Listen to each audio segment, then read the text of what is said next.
예, 만나서 반갑습니다. 방금 소개받은 사단법인 자연해번연구소 소장을 맡고 있는 오창길입니다.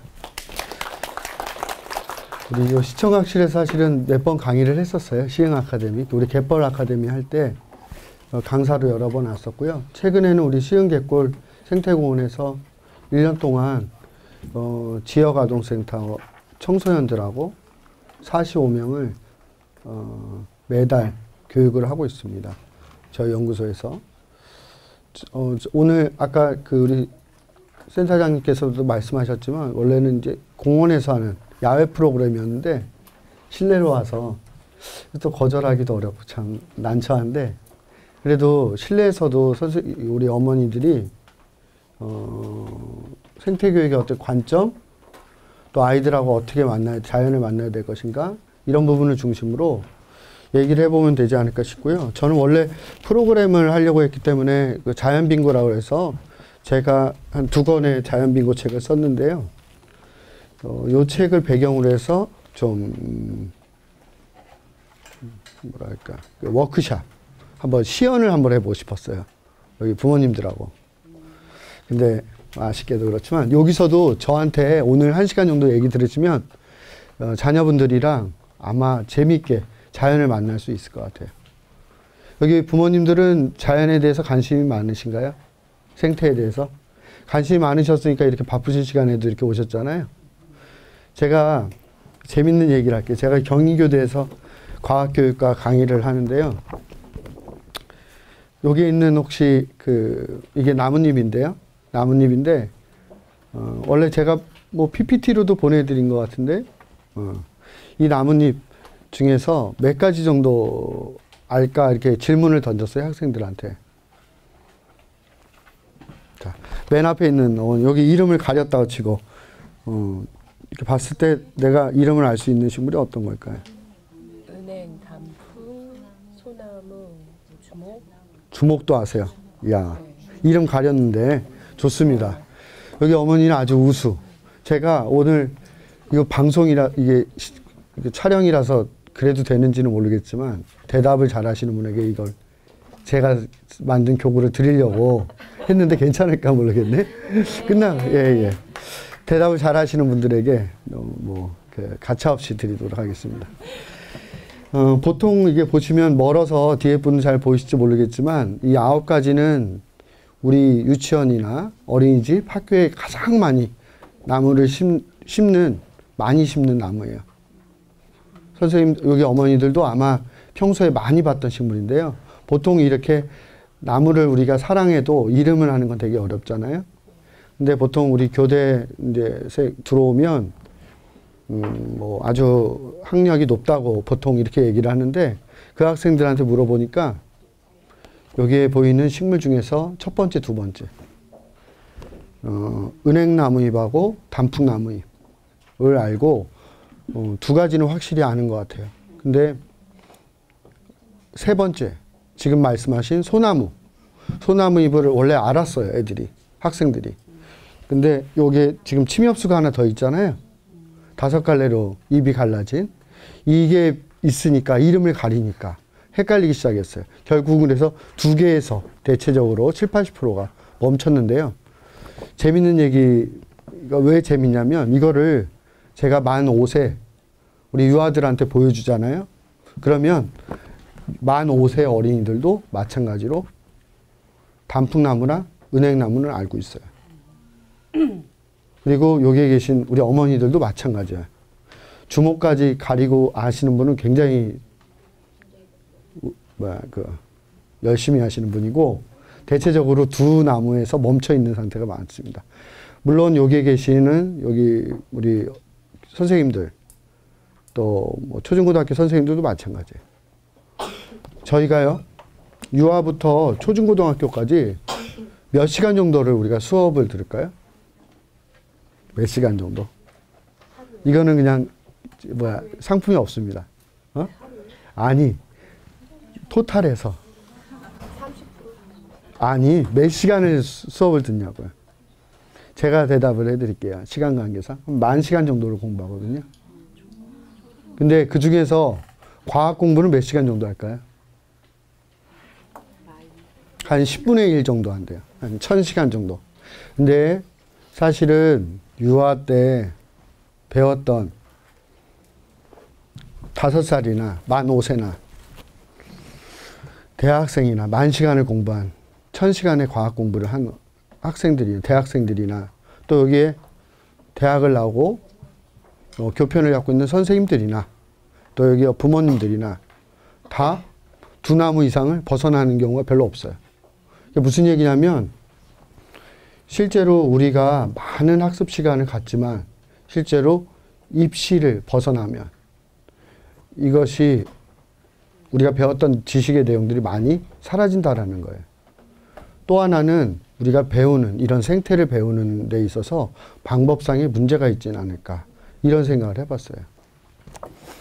그래서 어떻게 하면 자연에서 아이들이 자연과 교감할 수 있을까?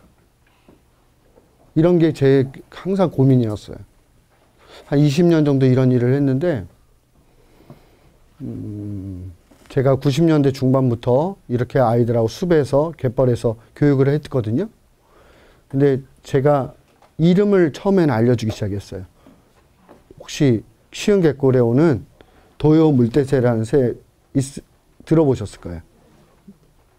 그런 새들이나 야생화 공부도 하고 나무 공부도 했는데 어느 날 그런 생각이 들었어요. 우리가 생태교육이 이름 외우기 교육으로 가고 있지 않나 라는 생각이 들었어요.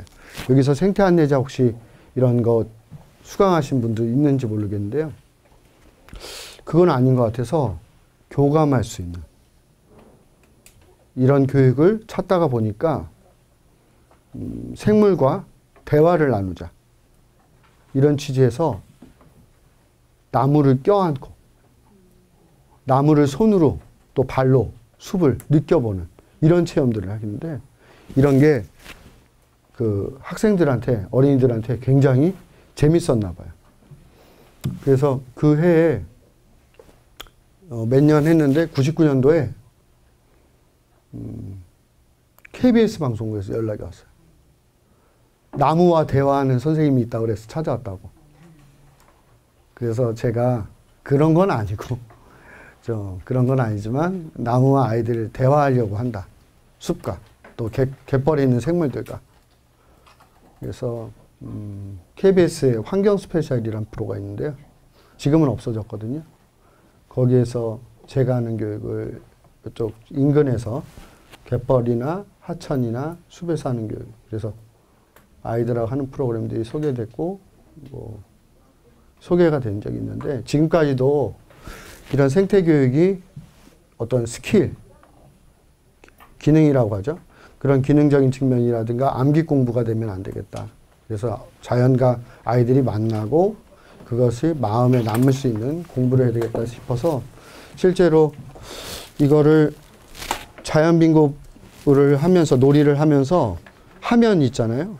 여기가 제가 요 책은 한 80개의 자연빙고가 있는데 이 빙고 안에서 하다 보면 한 400개의 식물, 동물, 동식물들을 볼 수가 있거든요.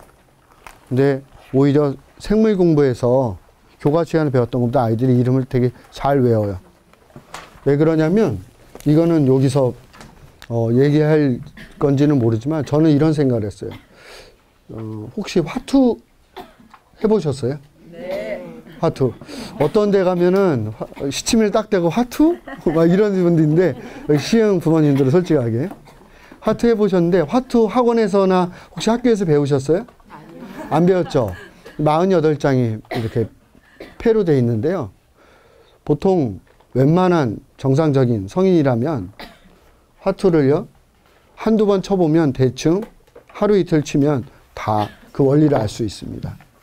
화투는요 일본 사람들이 만든 놀이인데요 1년 12달을 식물이나 곤충, 새를 응용해서 패를 맞추게 하는 거예요. 몰랐어요? 예. 그래서 8월에는 우리 일본 사람은 양력을 세니까 8월에는 뭐예요?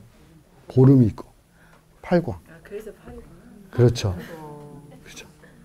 2월 달에는 뭐예요? 매화. 그렇죠. 매화랑 거기에 같이 매화에 깃드는 동박새. 매조. 그래서 매조예요. 매화와 새. 4월달. 쌀이. 그죠. 4월에 우리 쌀이나무 아시죠? 이렇게 양옆으로 대생하는, 마주나게 하는 쌀이. 이런 식으로 1년 12달이 돼 있는데, 이렇게 우리가 놀이로 한다 그러면 이 생태 공부도 우리가 이렇게 써서 외우는 게 아니라 놀이를 하면서 자연적으로 체득하게 하면 어떨까. 그래서 우리가 보통 강남에 잘 사는 파라군 아이들이 식물 이름, 동물 이름 더 잘 알아요. 시골 아이들보다. 왜 그러죠? 생태가 왜 하니까. 외우는 거예요. 근데 실제로는 지식이 생태적인 생태적 소양이라고 그러죠? 그런 건 많지 않아요. 그건 지식이 많은 것 뿐이지. 그럼 우리가 평상시에 이렇게 시흥의 어린이들하고 자연을 만났을 때 우리가 어떻게 해야 될 것인가? 이걸 외우기 공부를 하고 내가 막 박물관이나 식물원 가서 막 좋은 데 데리고 가고 싶잖아요. 나는 그렇게 못 살았어도. 아이들한테 보여주고 싶은데 가도 별로 효과가 없는 것 같아. 왜? 나도 잘 모르고. 그래서 한계를 느껴요. 부모로서. 지금은 그래도 유아 때라서 좀 난데 초등학교, 중학교, 고등학교 가면 애들이 통제가 안 되고 내가 가르칠 수 있는 범위가 넘어가니까 학원에, 사교육에 맡기는 거거든요. 그래서 저는 이런 것들이 내 수준에서 아이들과 만날 수 있는 게 뭘까? 나도 같이 배우고. 이거는 가르치는 게 아니에요. 같이 배우는 거예요. 생태 교육이 아니에요. 내가 가르치는 게 아니라 생태 학습이에요. 같이 배우는 거예요. 같이 익히고. 학습. 학습하고 교육하고 다르잖아요. 학습은 배우는 사람의 입장이에요. 교육은 가르치는 사람의 입장. 우리는 생태 학습을 배우는 거야, 같이. 같이 익히고. 그거를 1시간 제 11시 반까지 들으면 어머니들이 아마 이제 1년 동안 숲이나 어디 갔을 때 충분히 응용하게 만들어야지만 제 강의가 성공하는 거예요. 괜찮으시겠어요? 제가 최근에 한 6가지의 책을 썼는데요. 이런 책 말고도 텃밭책이라든가 뭐 숲에서 할 수 있는 이런 프로그램들이나 이런 걸 많이 개발했는데 어린이들한테 많이 읽혀지고 있고 도서관에서도 특강을 하고 있어요. 실내 강의도 하긴 하는데 최근에는 지도자들이나 대학에서 강의를 주로 많이 하고 있습니다. 자, 퀴즈 하나 낼게요. 이거는 아주 쉬운 거예요. 이거 못 맞추면 안 됩니다. 예? 이 동물을 거리에서 만난 적이 있는지 아시는지 이 동물의 이름을 크게 외쳐주세요. 자, 이게 뭐죠? 코뿔소. 좋습니다. 이 동물은? 코끼리. 하마. 자, 이 동물을 거리에서 만나신 적이 있으세요? 아니요. 없죠. 우리 5살짜리, 6살짜리 우리 애들, 우리 자녀나 어머니들이나 이 세 동물에 대해서 너무 자신 있게 다 알고 있어요. 근데 사실은 죽을 때까지요, 이 동물을 길거리에서 한 번도 만날 수도 없고 만난 적도 없을 거예요. 우리가 주로 보는 건 동물원, 그림책에서. 그리고 동물원에 가서도 코끼리 제가 되게 동물원 좋아하는데도 생각해보면 동물원에 가서 직접 이렇게 관찰하고 본 게 내 인생에 한 10번이 될까? 이런 생각이 들더라고요. 이렇게 스쳐지는 거 빼고. 동물원 좋아했는데도. 그런데도 이상하게요. 되게 자세히 보면 되게 이상한 게 있어요. 되게 비슷하게 생겼거든요. 근데 한 번도 헷갈린 적이 없어요. 아, 저게 하마일까 코끼리일까 이런 생각 들어본 적 없죠? 네. 코끼리 보면 그냥 코끼리라고 딱 생각되잖아요. 그게 오늘의 아마 여러분들에게 퀘스천이에요.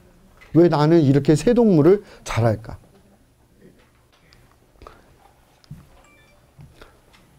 자, 두 번째. 이거는 새인데요. 이 새가 어떤 새인지 한번 맞춰보세요. 자, 이 새는 뭘까요? 학. 좋습니다. 우리 어머니 아주 모범생이시네. 자, 이건 방송이지만 하나 드릴게요. 자, 박수. 자, 학. 우리가 한자로는 학이라고 해요. 그죠? 우리 다 아시죠? 근데 이 새가 두루미 아니에요?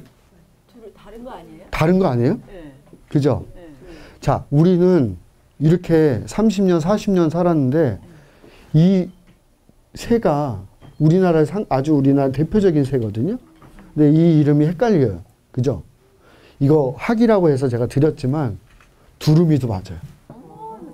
자, 두루미를 한자로 쓰면 학이에요. 자, 우리는 학교 다닐 때 왜 이런 얘기를 못 들었죠? 그죠? 그죠? 이거를 우리나라 생물도감에는 학이란 단어가 없어요. 그냥 한자일 뿐이에요. 두루미로 나와요. 천연기념물 202호. 자, 아이들하고 이런 얘기를 제가 하면 얘기가 좀 길어질 것 같은데, 왜 그러면 아이들한테 제가 5살짜리한테 강의를 만약에 한다 그러면, 학습 공부를 같이 한다 그러면 두루미는 왜 두루미일까? 난 그게 궁금했어요. 그래야지 사실은 창의력이 생기는 거 아니에요? 그죠? 질문이 많아야지. 왜 두루미일까요? 이거 맞히시면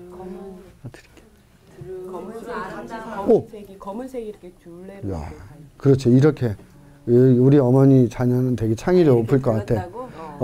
틀렸어요. 자, 왜 두루미일까? 이거 맞히셔야 되는데. 두루두루 돌아다니고. 오, 야, 이것도 아주 재밌어요. 애들도 나올 수 있어요. 좋아. 애한테 오늘 가서 써먹으세요. 두루마리가 뭐예요? 옛날에는 두루마리 없었잖아요. 휴지.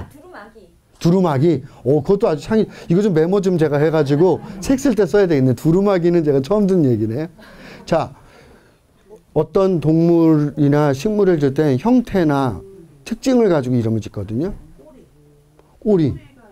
아주 시흥에 우리 여기 오신 분들은 굉장히 훌륭하신 것 같아요. 자, 두루미는 두루마리라고 할 뻔했어요. 두루미는요, 어떤 특징을 가지고 이름을 지었냐면 울음소리를 가지고 지었어요.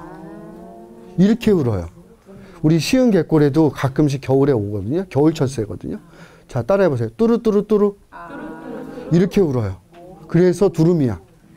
일본 사람들은 두루미를 받침을 없잖아, 일본어에는. 그래서 뚜루라고 못 읽고 못 듣고 쯔르라고 들었어요. 그래서 일본어에서는 이 새를 쯔르라고 해요. 쯔르. 우리는 두루미 받침이 있잖아요. 우리가 밀크 하는데 얘네들은 미르크를 막 이러잖아요. 그러기 똑같아요. 자, 두루미. 자, 오늘 두루미 보여주면서 애한테. 그러면 아마 우리 아이들이 까먹지 않을 거예요. 자, 이 새는 뭘까요? 지금 뭐라고 그러셨어요? 고니? 야, 고니. 좋습니다. 박수 한번 쳐주세요. 야, 이 고니예요. 이 고니가 우리 백조라고 백조. 아시는 분들이 많죠? 백조 아세요? 백조 너무 많이 들어봤죠? 얘가 백조예요? 맞아요. 백조는 우리나라 도감에는 없는데 한자고 일본식 표현이에요.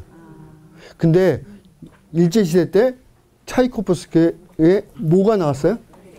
백조의 호수. 그래서 우리는 고니의 호수라고 했으면 우리는 이 새를 고니라고 불렀을 텐데 항상 이 새는 백조의 호수. 그리고 이 새가 있는 데가 우리나라가 아니라 서양이라고 알고 있어요. 근데 그렇지 않아요. 우리나라 낙동강 을숙도에 가장 많이 와요. 세계적으로. 그래서 을숙도, 새을자, 숙자는 뭐예요? 춤출 숙자. 새가 춤추는, 무슨 새가 춤춰? 고니가 춤추는 섬이야. 고니가 2만 마리 이상 왔어요. 얼마나 많이 왔는지. 지금은 막 2, 3천 마리밖에 안 와요. 낙동강, 을숙도가 많이 개발되면서. 자, 고니는요, 왜 고니일까요? 아까 똑같아요. 맞아요. 울음소리.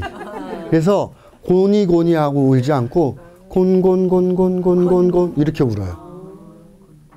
그래서 겨울에 낙동강 을숙도에 가거나 혹시라도 그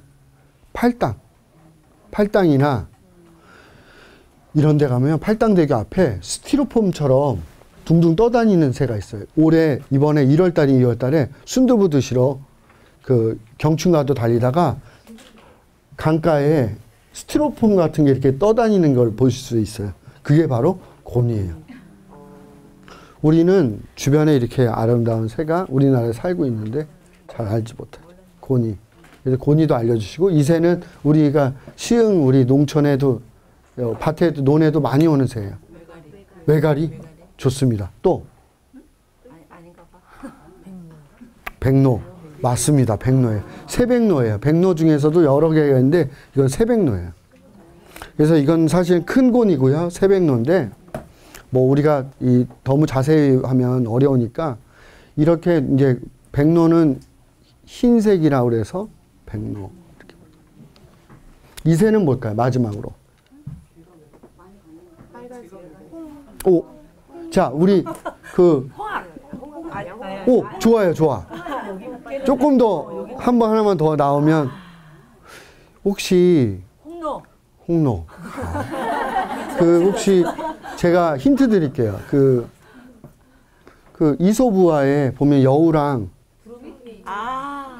그게 두루미가 아니라, 사실은 황새. 예, 황새. 이 황새도 천연기념물인데요. 평소에 가랑이 찢어진다는 거예요. 맞아요. 우리 다리 긴 사람을 황새라고 그러죠? 황새 다리가 진짜 길어요. 날개를 피면 날개도 한 2m 정도 돼요. 근데 멸종됐어요. 1971년도에. 근데 이번에 2015년 9월 달에 15년 정도 연구를 해서 복원을 시켰어요. 그래서 야생의 8마리를 지금 방사했는데 혹시 이런 새 만나면 교원대학교나 예산군에 방사한 곳에 알려주면 선물도 보내주신대요. 자, 황새를 이 혹시 시흥 갯벌 주변에서 발견할 수 있어요. 자, 우리 주변에 있는 새인데요. 이런 것들을 우리가 이런 이 언유를 알려주고 사실은 아이들하고 학습을 한다 그러면 아마 잘할 것 같아요. 근데 아까 다시 돌아가서 제가 하나만 핸드폰 제가 어머니들을 위해서 녹음을 해왔어요. 새소리랑 그 양서류 우리 개구리 소리를 녹음했는데 어머니들에게 한번 들려줘 볼게요.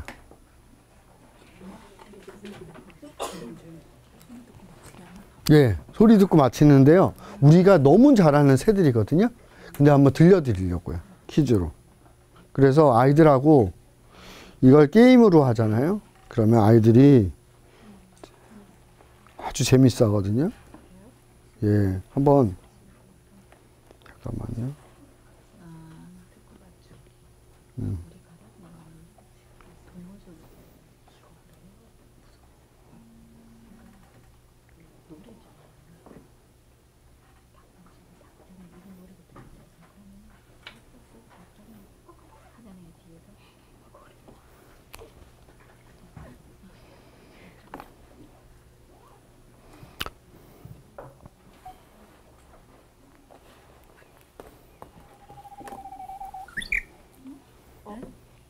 이거 그건데.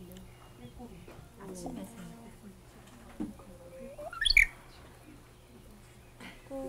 자, 우리는 이거 지하철 우리 서울에 타면 이 문이 열릴 때 이 소리가 나는 요 역도 있어요. 그죠? 많이 들었대. 그리고 광고에 많이 나오죠. 우리가 노래를 잘하면 목소리가 예쁘면 꾀꼬리라고도 하고 이새라고도 해요. 종달새라고도 하고 혹시 휘파람새 들어보셨어요?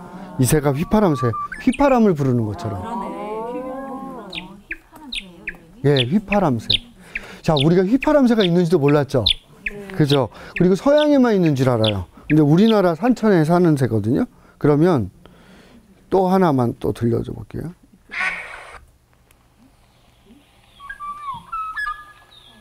목소리가 예쁜 사람, 조금 전에 뭐라 그랬어요?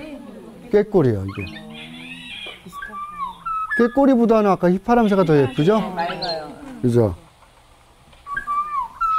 예, 이렇게. 그 다음에 마지막으로 시간 관계상 하나만 더 들려드릴게요. 너무 예뻐요. 이 새를 모르면 이제 강의를 듣다 나가셔야 되는데. 자, 한번 들어보세요. 뻐꾸기. 이제 뻑뻑한다.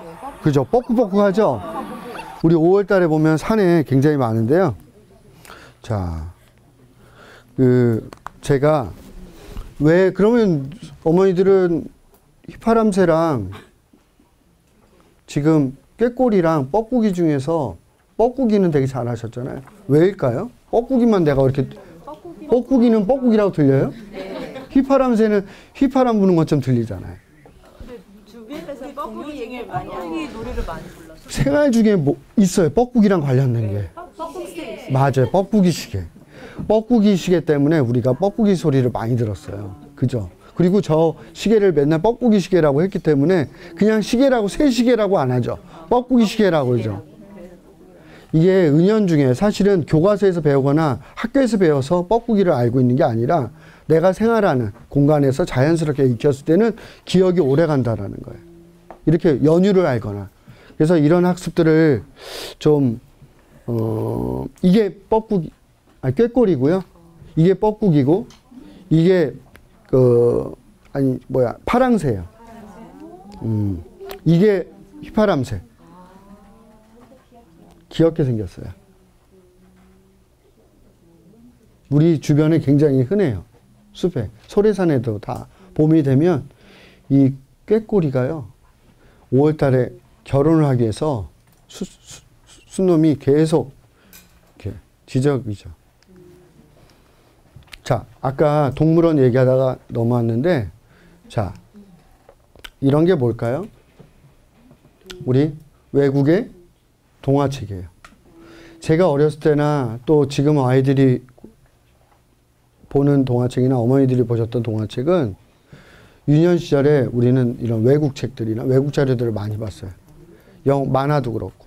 그러다 보니까 사실은 길거리에서 한 번도 만나지 못했던 코끼리나 하마나 코뿔소에 대해서 잘 알게 됐어요. 책을 통해서, 만화를 통해서. 우리 사실은 팬더곰 한 번도 못 봤지만 팬더곰 길거리에서 만나면 알 수 있어요, 없어요? 있어요. 애들 아마 되게 잘 알 거예요. 그죠? 팬더. 그죠? 이런 외국의 동식물이 가득한 이런 그림책들, 이런 것들이 사실은 우리가 곤이라든가 이런 두루미라든가 아까 했던 황새는 우리 들녘에 사는 건데요. 이런 것들을 어떻게 가르쳐주고 어떻게 좀 외국의 동식물들 가득 차고 사실은 12년 동안 과학을 공부해도 1000시간을 공부해도 2가지 이상의 나무 이름 그 다음에 1가지 이상의 새소리를 아이들이 알 수가 없어요. 대학을 다녀도. 이게 제가 굉장히 슬프다. 생태교육에서는 제가 그랬어요. 경영기대 우리 학생들한테 10가지의 식물을 나무 이름만 알면 과학교육과 수업은 A+다. 과학교육. 왜냐하면 실제로 많은 공부를 아이들이 하는 것 같지만 실제로 이거는 외우기 공부일 뿐이지 실제로는 교단에 쓰면 별로 적용할 게 별로 없어요. 다 까먹어서. 그 시험 지나면. 그래서 다시 또 교사 되면 연수를 듣잖아요. 우리 어머니들도 마찬가지. 학교 다닐 학창 시절에 이런 거 미토콘드리아 염색제 무진장 우리 생물 시간에 외웠잖아요. 근데 지금 생각하면 뭐 기억나는 게 별로 없어요. 그죠? 그래서 이런 것들이 우리가 아이들한테 올해 우리 몇 살짜리 자녀가 있어요? 학생, 초등학생이에요?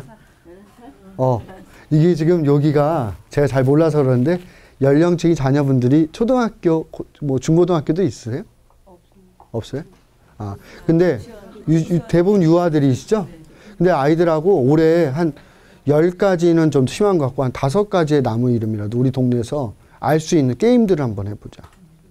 그러면 1년에 5가지 나무면 10년이 되면 50가지 나무는 알 수 있을 거예요. 그럼 걔는 식물박사 수준이에요. 초등학교 수준에서 50가지 나무를 알면. 그죠? 우리 센터장님도 50가지 나무 이름 모르실 거예요, 아마. 그죠? 이게 생각보다 어려운 것 같지만, 쉬운 것 같지만 또 어려울 수도 있고.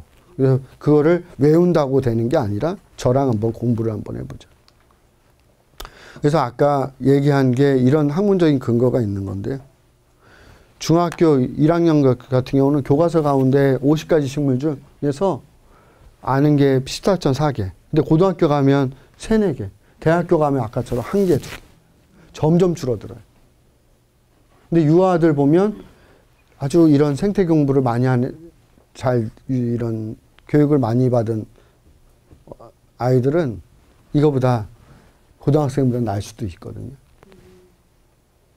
그래서 여기 뭐 게리 스나이더랑 생태 시인이 한 100가지 식물을 알면 뭐 훌륭한 정서교육인데, 근데 이름을 아는 것도 중요하지만 이런 100가지 식물들에 대해서, 생물에 대해서 알고 교감할 수 있다 그러면 저는 제일 좋은 교육이 되지 않을까 이런 생각이 들어요. 자, 이게 마지막 퀴즈인데요. 자, 어떻게 하셨어요? 깜짝 놀라네. 사실은 이 책을 만들게 된 게 2세 때문에 그래요. 이게 참새잖아요. 근데 우리가 참새를 잘 아세요? 참새 잘 아세요? 제가 퀴즈를 낼 테니까 여기에 대해서 이 중에서 하나 맞히시면 제가 선물 드릴게요. 자, 이 새는 연중 관찰이 가능한가요? 네. 1년 동안? 네. 그죠? 겨울에도 본 적 있죠? 네. 맞습니다. 근데 간혹 가다가 이동하는 새도 있는데요. 볼 수 있습니다. 맞으셨어요? 두 번째. 그러면 이거는 예비 문제인데 암수 모양은 어떻게 구별할까요? 부리. 그 다음에 꼬리. 이게 빔이 안 나가네요. 어디? 다 나오네. 자, 그냥 찍으시면 돼요. 막 던져. 이런 거 학교에서 안 배웠잖아요. 그죠? 여기 점. 점? 여기? 오. 이 앞줄은 좀 엘리트들이야. 이게 지금 성적 순으로 앉은 거예요? 학교 다닐 때 여기가 1등인데? 1등급이야, 1등급. 예. 자, 암수 구별이 안 됩니다. 암수가 똑같이 생겼어요. 참새는. 아쉽게도. 자, 우리는 학교 다닐 때 이런 공부 안 했죠. 그죠? 근데 나는 이런 생각을 했어요. 우리가 생태 공부란 게 뭐 별거 있나? 내 주변에 있는 제일 가까운 곳에서 볼 수 있는 거를 잘 관찰하면. 우리가 삐아제 인지이론에 보면은 우리 전조잡기, 그 다음에 구체적 조작기. 우리가 이제 아이들을 키우면 초등학교까지가 유아부터 거기에 해당되는데요. 거기서 가장 필요한 과학적 사고 능력 뭘까요? 오, 맞습니다. 여기 1등급. 여기서도 아까 우리 관찰과 분류하는 능력이에요. 일단 관찰을 해야 돼요. 그래서 우리 유아 책 보면 생물 이야기가 많아요. 물리나 화학보다는. 실험하고 측정하는 것보다는 관찰하는 것부터 시작을 해야 돼요. 특히 생태 공부에서는. 근데 우리는 외우기 공부를 하고 있어요. 제가 어디 소풍을 가잖아요. 그럼 딱 이렇게 현장 학습 가면 부모님들도 그렇고 선생님들도 그렇고 이렇게 우리가 인천대공원에 갔어요. 그러면 화단에 이름이 이렇게 써져 있어요. 장미면 장미, 뭐 개나리면 개나리. 이름표가 최근에는 많이 쓰여져 있잖아요. 그럼 그것에 가서 관찰하려고 하지 않고 앞에 세워놓고 자, 이게 뭔지 알아? 그리고 나서 가만히 있잖아요. 그러면 그렇습니다. 바로 그거예요. 따라해보세요. 장미, 개나리. 그래서 뭐 배우고 왔냐 그러면 다 모여서 이런 팔각정에 앉아가지고 우리 오늘 배운 거 생각해보자. 장미. 근데 걔는 실제로는 직접 관찰할 자기 눈으로. 이게 우리가 바로 이거를 하는 거예요. 보통 우리 생태 공부를 하거나 이런 공부를 할 때는 자기 눈으로, 자기의 힘으로 관찰하는 것이 제일 중요해요. 근데 뭐든지, 그리고 또 많이 하는 게 있어요. 기념품. 뭐, 엄마가 너 뭐 했냐, 오늘? 2만 원이나 내고 식물원 갔는데. 그런데 보면 가방에서 주섬주섬 선생님이란 게 만들었어요. 우리 목걸이 만들었어요. 우리 액자 만들었어요. 왜? 엄마가 뭘 했는지 보고 싶으니까. 근데 실제로는 걔가 자기 혼자서 하는 게 아니라 선생님 도와주거나 같이 정해진 시간 내에 창작이라기보다도 정해진 틀에서 이게 붙이기 공부를 한 거죠. 미술 공부를 한 거죠. 그래서 저는 제 생각에 우리가 이런 공부를 할 때 자기 힘으로 만약에 참새가 이렇게 흔한데 관찰했다면 이거 알 수 있었을 거예요. 궁금해서라도 찾아봤을 거예요. 책에서. 책에 다 나오는 이야기니까. 근데 한 번도 참새에 대해서 관심을 우리가 가져본 적이 없어요. 그러면 세 번째, 이게 오늘의 상품이 걸려있는 문제니까 잘 보세요. 자, 어미와 새끼는 어떻게 구별할까요? 오, 좋습니다. 자, 뒤에서도 좀 자신감을 가지시고, 자신감을 좀 회복하시고, 저기 뒤에. 자, 어떻게, 어미와 새끼는 어떻게 구별할까요? 저 머리를 숙이고 있어요. 우리 고등학교 교실처럼. 뒤에는, 앞줄은 막 이렇게. 나는 실력. 실력? 예. 깃털 모양. 아주 좋습니다. 또. 구별이 안 된다. 구별은 돼요. 다행히. 아주 여기 좋아요. 지금 오늘 수업하시는 이 아이들도 꼬리 색깔. 좋아요. 자, 한번 얘기하세요. 발언권 드릴 테니까. 맞춰보세요. 병아리나 닭들도 소리가 틀리잖아요. 소리.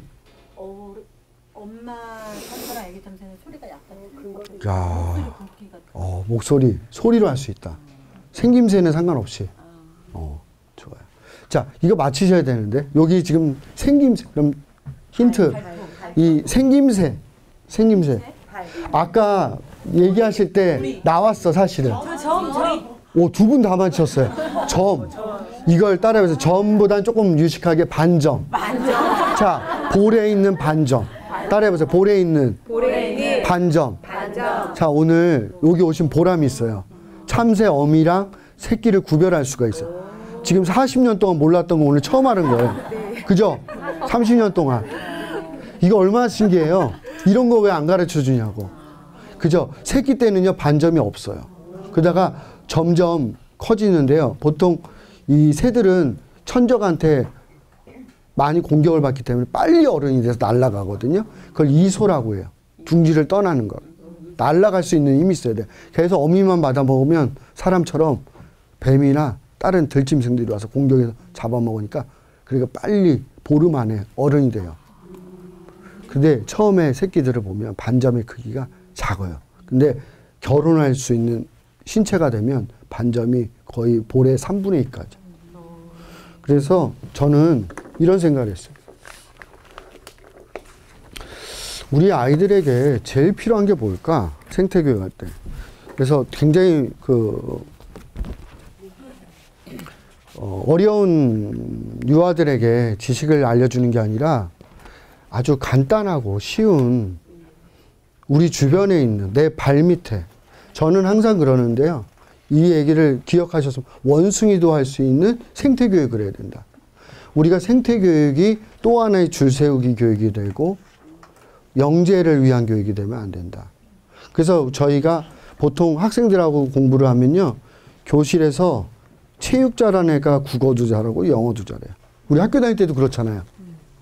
근데 생태교육은 가장 평등한 교육이에요. 우리 선생님들의 입장에서도 그렇고 부모님들의 입장. 그래서 아이들의 창의성을 높이는데 위축이 돼 있어요. 왜? 너는 그것도 못해 라든가. 항상 위축이 되고 소극적인 아이들이 있어요. 자신감이 없어서. 근데 이 생태 공부를 오면 그날 여기 우리 네 번째 주 어머니나 여기 첫 번째 주처럼 저를 열심히 쳐다보는 분은 인정을 받을 수가 있어요. 무슨 얘기인지 아세요? 사전 지식이 없어도. 그게 바로 생태 공부는 가장 평등한 거예요. 내가 만약에 반에서 영어 공부 1등 해도 오늘 쳐다보지 않으면 안 되는 거야. 선행학습 안 되면. 근데 생태 공부 제가 얘기하는 자연 빙고는 선행학습이 안 되더라도 선생님만 그날 열심히 보면 칭찬을 받거나 실력이 쌓아질 수 있는 공부. 이게 진정한 공부다. 우리 독일에서는 선행학습하지 않는다 이런 얘기 하셨죠? 우리나라는 다 선행학습하고 다 베끼게 하고 외우게 하고 그러니까 실제로 고등학교 대학교 나와서도 자기 힘으로 할 수 있는 게 없어요. 자기 힘으로 참새를 관찰할 수 있는 힘을 키워주는 게 오늘 생태교육의 가장 큰 포인트다. 그러면 어떻게 해야 될까? 적극적이면 되는 거예요. 재밌어야 되고 아이들이 재밌게 해야 되는 거야. 이거를 막 과학 공부하는 것처럼 5세만 돼도 6세만 돼도 이게 우열이 딱 가려져요. 그죠? 어머니들이 참관 수업 가도 어떤 애는 우리 아들보다 굉장히 똘똘한 것 같잖아요. 그죠? 그런데 실제로 이 자연 빙고를 해보니까 그렇지 않다라는 거야. 자, 민들레, 개미, 그다음에 참새를 관찰하게 하는 거예요. 게임으로. 자, 선생님이 이걸 보고 이름을 개나리, 참새 이렇게 안 알려줘요. 이 참새 우리 유치원에 어린이집에 있는 우리 아파트에 있는 참새를 관찰할 거예요. 엄마랑. 근데 엄마가 참새에 대한 지식이 많으면 되는 수업이 아니라 엄마도 같이 찾는 거예요. 그러면 내가 보통 생태 공부에서는 식물 이름을 많이 알아야지 이런 생태 공부할 수 있잖아요. 근데 그게 아니에요. 관찰과 분류만 우리가 열심히 하면 돼요. 그러면 이름을 몰라도 되는 거죠. 다른 것도 마찬가지입니다. 그래서 참새에 있는 지금 두 분 맞췄어. 선물 드려요. 자, 여기 아까 뒤에 누구 맞추셨죠? 저쪽에. 그래서 볼에 있는 반점 크기. 그 다음에 한 해 번식에 3개에서 한 8개 정도, 평균 한 5개 알을 낳고 있고, 새끼 기르기는 암수 중에서 공동으로 하고 있다라는 거. 이런 것들을 우리가 학교 다닐 때는 몰랐는데, 아이들한테 참새만 우리 열심히 우리 아파트에서 한번 참새는 어디서 잘까? 난 그것도 궁금했어요. 그게? 잠은 전깃줄에서 안 자요. 그죠? 우리 이렇게 구멍 같은 데 있죠? 슬레이트 구멍이라든가 이런 파여져 있는 나무 밑에 구석, 이런 구멍 같은 데서 빈 구멍들이 있어요. 도시에 굉장히 많은 구멍이 있거든요. 그런 구멍에서 자라요. 이렇게 둥지를 만들지 않고 까치처럼. 왜냐하면 천적한테 보호를 받기 위해서 숨어서 사는 거예요. 그래서 학생들하고 우리 어린이들하고 아파트에서 한번 다니면서 참새를 쫓아다녀 보세요. 어디로 들어갔다 왔다 갔다 하는지. 재밌어요. 그 다음 민들레도 한번. 근데 민들레 같은 경우도 보니까 이렇더라고요. 여기 민들레 빙고 제가 만든 건데, 이건 조금 수준이 있어요. 16칸 빙고이기 때문에. 근데 우리가 9칸 빙고로 유아용을 만들었거든요. 흰 민들레도 있고, 꽃봉오리가 꺾어진 민들레도 있고, 그 다음에 이슬 맺힌 민들레도 있고, 한 뼘보다 키가 큰 민들레도 있고, 민들레의 모습은 다양해요. 자, 우리가 식물도감이 아니 없어도 우리가 이걸 게임으로 하면서 민들레의 다양한 모습을 아이들한테 공부할 수 있게 이렇게 해보는 거예요. 그래서 빙고는요, 빙고 하실 줄 알죠? 네. 진짜로 할 수 있는지 없는지 한번 해보겠습니다. 그러면 혹시 뭐 메모지 같은 데다 9칸을 한번 이렇게 써보실래요? 저도 한번 해볼게요. 9칸. 세 줄짜리.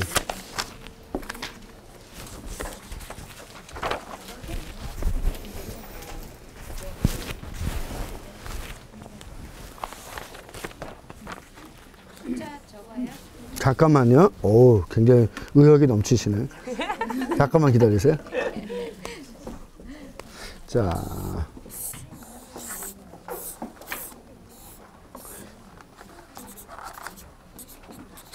(1에서 9까지) 아무 숫자나 이렇게 적어 보세요. 순서는 배열은 상관없습니다. 숫자를. 자, 어머니들이 아이들하고 하려면 한번 연습을 해봐요. 나는 안다고 생각하지만 해보면 모르는 경우가 있어요. 그죠? 그래서 지금 한번 서비스를 한번 해보는 거예요. 자, 1에서 9까지. 이렇게 적으셨죠? 네. 순서는 상관없어요. 그러면 우리 여기서부터 요게 1분 단위라고 생각하고 다 적으셨죠? 그러면 이거를 크게 외치잖아요? 그러면 번호를 외치면 그 번호를 X자를 긋는 거예요. 아니, 동그라미를 해도 돼요. 표시만 하면 되니까. 그래가지고, 세 줄이 뭔지 아시죠? 한 줄, 두 줄, 세 줄이 생기면 어떻게 해야 돼요? 좋습니다. 바로 그거예요. 자, 그러니까 지금 급하시죠, 마음이? 갑자기 어디서 나타나셨어요. 자, 그러면, 자, 벌써 좋아요. 여기서부터 이래서 일단은 숫자가 사람이 많으니까 1분단만 숫자를 외치도록 할게요. 다른 분들은 그냥 표시만 하세요. 이렇게 들어가 있습니다. 자, 하세요. 좋습니다. 2 지우세요. 9. 잠깐만요. 2, 9, 4. 그 다음에 1. 빙고! 아니, 세 줄이라니까. 자, 하세요. 그 다음. 한 줄, 두 줄. 자, 예? 3. 좋습니다. 그 다음에, 5. 세줄 빙고. 저도 됐어요. 자, 또 한 번 해주세요. 또 한 번 해주세요. 그 옆분도. 아무거나 불러주세요. 좋습니다. 자, 이렇게 해서 이거는요, 실력이 있어서 되는 게 아니라 놀이는 운이잖아요. 그죠? 그리고 열심히 하면 돼요. 딴 생각하시는 분은 저렇게 늦잖아요. 근데 열심히 지금 막 참여하시려는 분들은 순식간에 막 해서 빨리 돼요. 이게 아주 단순하거든요. 자, 보통 우리가 놀이를 하면요, 공평해야 돼요. 그죠? 이게 사전에 내가 키가 크거나 눈이 좋다고 게임을 잘할 수 있는 게 아니라 그날 열심히 빙고처럼 딱 이 원리예요. 자연 빙고도. 자, 세 줄하는 걸 자 이렇게 보세요. 그리고 아이들한테 빙고 이렇게 영어 시간에 우리 많이 하거든요. 자, 이거를 따라해보세요. 들꽃, 나뭇잎, 열매, 곤충, 물새 이런 거를 찾는 게임을 하는 게 자연 빙고예요. 재밌겠죠. 저랑 원래 공원에서 했으면 잠깐 설명 듣고 한번 빙고를 해보면 우리 아들이나 딸이랑 할 수가 있어요. 지금 근데 설명만 들어도 아마 하실 수 있을 것 같아요. 자, 이건 나뭇잎 빙고를 실제 한 거예요. 저는 어른들을 대상으로 지금 하는 거기 때문에 사진을 찍었어요. 우리 어머니들 핸드폰 있죠. 이걸 찍을 거예요. 나뭇잎 빙고는 대학생들하고 주로 했던 건데 이거는 유아들보다는 조금 더 초등학생이나 조금 빙고를 많이 한 친구. 왜? 나뭇잎을 나무 이름을 알려주고 빙고를 하는 거 아니거든요. 그렇죠. 그러면 애들한테 지식 공부가 되니까 이거는 조금 단계가 제가 초급, 중급, 고급 빙고가 있어요. 그 중에서도 이거는 초급처럼 보이지만 제 생각에는 중급 이상으로 가는 게 좋아요. 우리 유아들한테는 이렇게 하면 이걸 부담이 된단 말이에요. 그렇지만 어머니들은 해보셔야 돼요. 우리 하단에 뭐가 있는지 미리 찾아보시는 게 좋아요. 사진을 찍었어요. 우리 경인교대 학생들은 이 9가지 식물을 못 찾으면 학점을 안 줘요. 이 10가지는 꼭 알아야 되는 거예요. 게임을 통해서. 이렇게 식물 붙여가지고 오지 말고 표본 만들어 오지 말고 이렇게 해서 해보라고 그랬어요. 그러니까 자기 SNS에도 올리고요. 막 경쟁적으로 하더라고요. 자, 작고 작은 빙고. 이런 게 바로 제가 생각한 아주 기발한 빙고예요. 자, 보세요. 우리 어린이집의 화단에 보면은 이런 작은 현상들이 있어요. 제가 아까 드렸죠? 잠깐만. 아, 촉감이네. 잠깐만.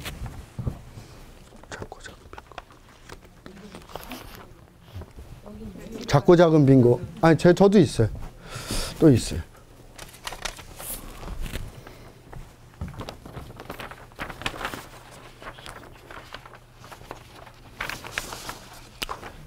아, 이거를 왜 만들게 됐냐면 제가 원래 이렇게 해서 들고 다녔거든요. 그랬더니 자꾸만 요 선생님들이 이거 달라고 그러더라고요. 그래가지고 내가 이렇게 만들었어요. 그러니까 우리 센터장님이 교육할 때 설명을 하면 안 보이잖아요. 애들만 보니까. 뒤에는 똑같이 이렇게 어른들 볼 수 있게 설명판이 있어요. 이렇게 들고 설명하면 돼요. 그래서 작고 작은 빙고는 이런 게 있어요. 풀씨, 따라해보세요. 풀씨. 하늘의 모래. 식물의 난털. 새끼손가락보다 작은 잎사귀. 자, 이런 거를 찾아보는 거예요. 정원에서. 자, 대자연이 아니더라도 우리가 작은 정원에서도 내 발밑에서 우리가 생명을 만날 수 있고 자연현상을 만날 수 있고 이걸 찾을 수 있는 애들은 아프리카의 우리 초원에 가든 우리 동남아시아의 열대림에 가도 공부를 할 수가 있는 거예요. 근데 보통은 먼 거리를 가야지 깊은 숲에 가야지 우리 생태 공부할 수 있다고 그러지만 우리 유아들은 바로 내 정원에서 그래서 제가 예전에 관심 갖게 봤던 자연관찰대회가 있는데 독일에서 시행되는데 거기서 최고상 받은 애가 자기 집 앞에 비가 와서 웅덩이가 생겼어요. 여름철에. 그것만 2달 동안 관찰이 있었어요. 웅덩이 생기잖아요. 왜? 그런데 그런 공부를 우리가 할 수 있는 힘을 키워줘야 되는데 보통은 우리가 이런 생태교육을 가면 어른들이 70%를 얘기해요. 애들은 네, 아니오만 해. 오늘 지금 저 수업도 그렇죠? 근데 실제로 빙고를 여러분들이 나가면 저는 되게 쉬워요. 그래서 선생님들이 이 프로그램을 좋아해요. 선생님은 체크만 해주는 거예요. 다 아이들한테 규칙만 설명하면 조를 이루어서 같이 막 움직이면서 소리를 지르면서 다녀요. 구석구석을 다니는 거예요. 자, 길이 빙고. 우리는 신체의 일부를 이용해서 길이나 무게를 측정했던 시절이 있어요. 지금도 그런 문화가 단위에 남아있죠. 그죠? 한 돼. 그죠? 한 뼘. 이런 것들 다 우리가 했던 건데 이런 정원에서 한 뼘, 손가락 한 마디 길이, 한 아름 이런 거를 찾아보는 거예요. 이런 식으로. 그다음에 나의 팔 길이, 내 발 길이의 자연물을 찾아서 아이들하고 해서 이거를 그러면 어떻게 하냐? 찾으면 이렇게 스티커를 붙일 거예요. 이 스티커는 우리 문구점에서 파는 이 스티커를 이용해서 찾으면 아이들이랑 여기다 이렇게 붙일 거예요. 아, 여기다 붙이면, 그러니까 여기 책이다, 이렇게 책이라고 하면 내가 찾았어요. 민들레, 우리 애기 똥불 찾았어. 그러면 이렇게 하면 돼.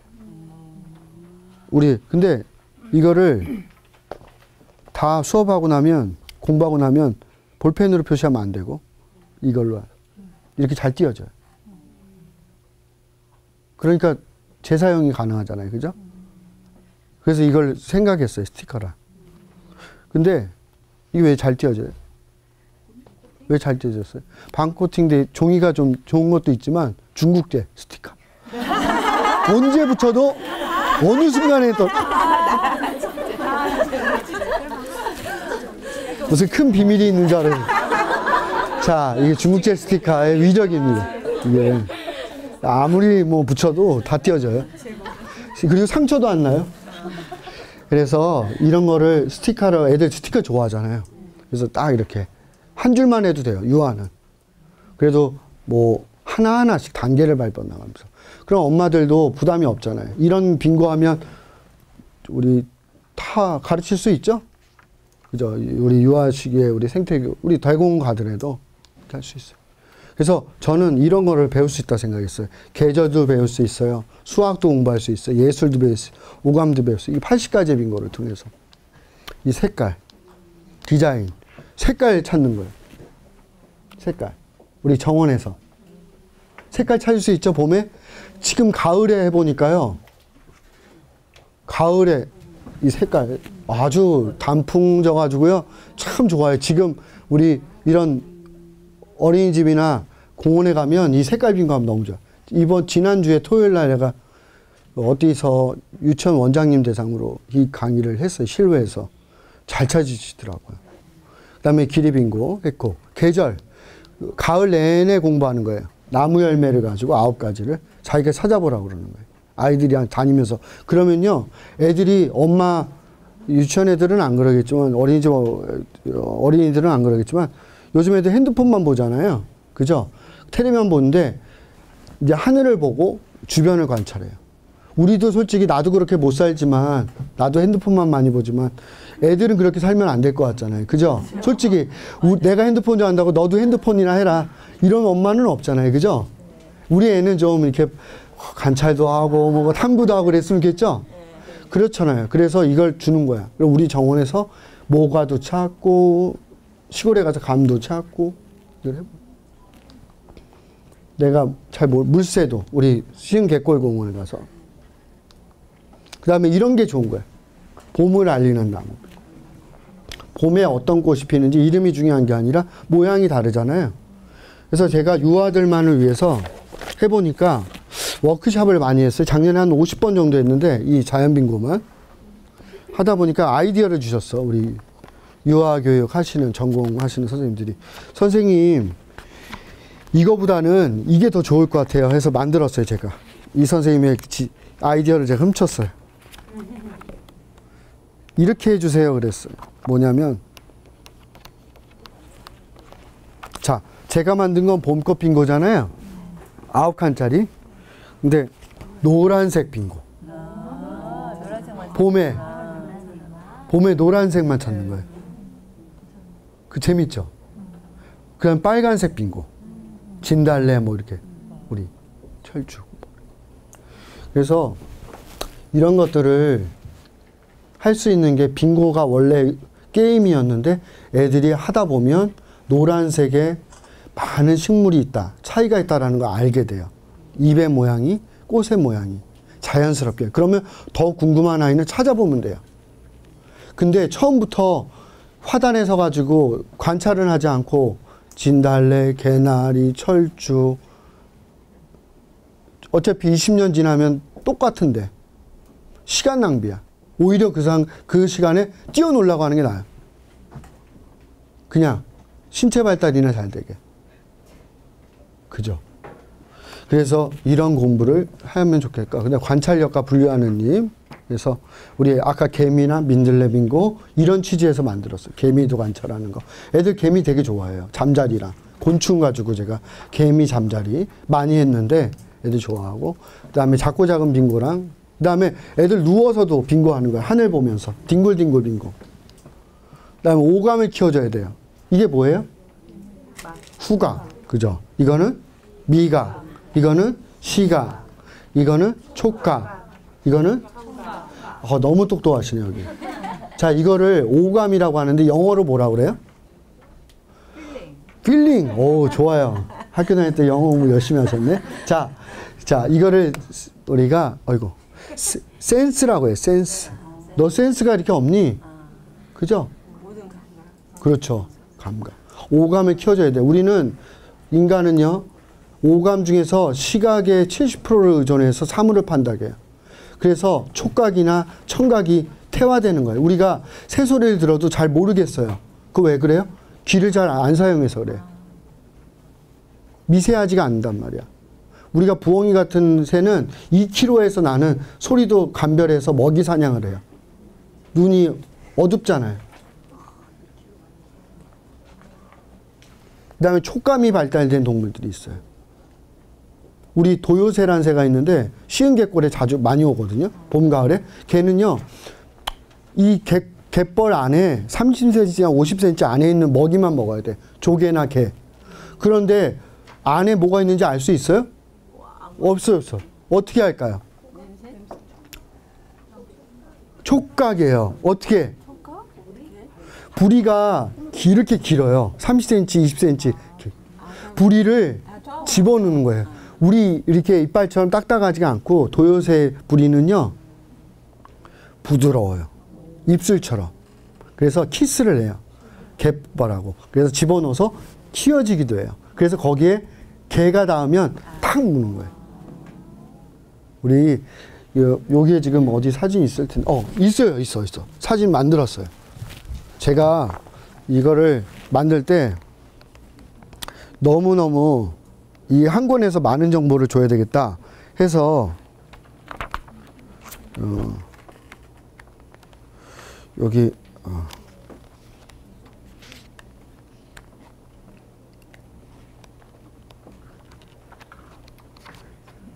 어디 갔지? 여기 요런 이게 도요새거든요. 도요새 이렇게 생겼어요. 이게 이거는 아까 얘기한 두루미. 그래서 소리 빙고. 우리 밤이나 새벽에 가면 소리를 들으면서 아이들하고. 그 다음에 냄새 빙고. 냄새도 자연에서 많이 나거든요. 그 다음에 촉감. 꼭 여기에 나와 있는 그런 건 아니더라도 촉감 좀 빌려주실래? 촉감. 여기에 있는 우리 자연물이 아니더라도요, 이거를 비슷한 물렁물렁, 흐물흐물, 물컹물컹 이걸 찾아보는 거예요. 게임으로. 자, 아이들하고 우리 동네에서 5명 엄마랑 애들하고 이거 하면 모듬 2모듬 정도 3모듬 나눠서 이렇게 해서 우리 물컹물컹 찾아보자. 흐물흐물 찾아보자. 그러면 여태까지는 바닥을 안 보던 애들이 느낌을 찾아보게 돼. 스스로. 그 다음에 밤에도 할 수 있어요. 어디 여행 갔을 때 밤에 선셋, 선라이즈 빙고 이런 건데요. 이거 아주 유명한 프로그램이에요, 사실은. 그래서 밤이 질 때 해질녘에 전후를 30분간 말을 하지 않고 듣는 거예요. 그 다음에 바라만 보기는 거예요. 말은 하면 안 돼요. 그리고 나서 끝나고 나서 해가 지면 돌아와서 우리가 들었던 소리를 손가락으로 세보게 하는 거야. 다른 소리라고 생각하는 거를. 그리고 나서 선생님은 이미 부모님들은 여기에서 어떤 소리가 난다는 걸 대충 알고 있어야 돼. 그러면 애들한테 설명을 해주는 거야. 그건 조금 아까 나뭇잎이 바람에 부딪히는 소리였어.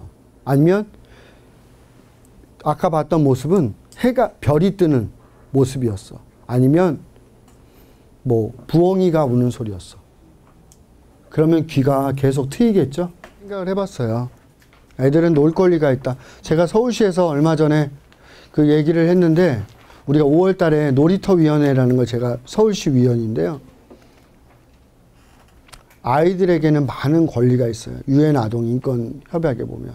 그 중에서도 아이들이 자기 신체에 대한 권리가 있거든요. 놀 권리. 그다음에 최근에 우리가 제안했던 거가 있어요. 지금 세월호 이후에 멍들 권리도 달라. 왜? 너무 우리가 안전하니까 아이들이 활동할 수 있는 게 너무 적어졌어요. 그래서 놀 공간, 놀 시간의 확보, 이런 것들이 정말 중요하지 않나라는 생각을 했고, 우리 어머니들이 이런 자연에서 노는 거 있죠? 자연에서 지금 이런 게임하는 거, 이런 것들을 하실 때 뭐랄까, 이거를 너무 학습적으로 이해하지 마시고 게임이나 놀이로 해서 유아 때는요, 뛰어다니면서 자기 힘으로, 자기 눈으로 이렇게 바라보고 관찰하면은 얼마든지 이런 생태 공부할 수 있다. 이걸 막 모를 어른들의 힘으로 가르쳐주고 지시하고 이게 아니라, 우리가 그리고 요거 할 때 혹시라도 하실 때 너무 경쟁 위주로 하지 마시고요. 하나 정도만 하더라도 천천히 시간을 가지고 하시고, 그 다음에 이거를 한번 같이 찾아보세요. 애들이 찾아온 거를 확인을 할 때. 여기는 지금 아마 가족 단위로 하면 그런 걸 안 해도 되는데, 혹시 수업을 유치원이나 어린이집에서 하면 이렇게 애들이 많잖아요. 그러면 이걸 하다 보면 경쟁이 생기거나 못하면, 혼자서 하면 힘들어하는 애들이 있어요. 그래서 저는 항상 그룹으로 이거를 4-5명이 좋아요. 어른 1명이. 그래서 아이들하고 같이 가면서 찾는 거를 바라봐주고 뒤에서, 그 다음에 조금 도움을 주는 정도. 그 다음에 오면 여기서 기리빙고 한 게 1조랑 2조랑 3조가 약간 다 다르거든요. 기리빙고 해온 것도 다르고 촉감빙고 해온 것도 다 다르고. 그러면 아이들끼리 발표할 시간을 주세요. 발표하면 어떤 애는 자연에서 물렁물렁이라는 걸 나무에서 발견하는 애도 있고, 어떤 애들은 개울가에서 발견하는 애들도 있고. 그래서 자연 공부는 지금 우리가 관찰할 수 있는 힘, 또 스스로 이렇게 볼 수 있는 힘을 주는 게 좋지 않을까라는 생각을 해봤습니다. 제가 뭐 어느 정도 얘기한 것 같은데, 혹시 질문 있으세요?